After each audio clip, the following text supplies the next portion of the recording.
கீசு கீசென்னுங்கும் ஆனைச் சாத்தன் கலந்து பேசின பேச்சரவம் கேட்டிலையோ பேய்ப் பெண்ணே.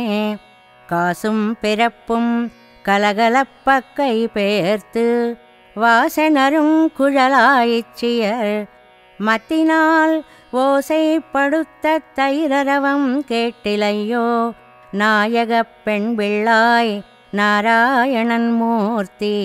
கேசவனை பாடவும் நீ கேட்டே கிடத்தியோ தேசமுடையாய் తిరవు ఏలోర్ ఎంబావాయ్. రెండవ గోపికని లేపేటప్పుడు కూడా లోకంలో తెల్లవారడానికి మనం చూపించే గుర్తులు కొన్ని చెప్తూ తద్వారా శ్రవణ భక్తిని వివరిస్తోంది అమ్మ గోదాదేవి. భరద్వాజ పక్షులు పగలంతా ఆహారం కోసం పోతాయి కదా, అందువలన అవి తెల్లవారుజామున కలుసుకుని ఏవేవో మాటలు మాట్లాడుకుంటున్నాయి. ఆ శబ్దమైనా వినిపించడం లేదా తల్లి?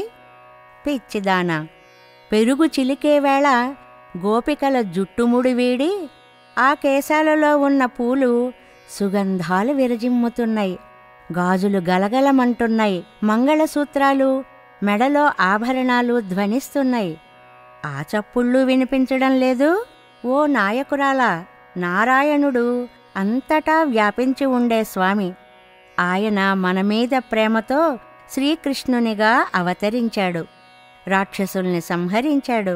ఆయనని కీర్తిస్తుంటే విని కూడా ఇంకా పడుకొని ఎలా ఉండగలిగావు తల్లి?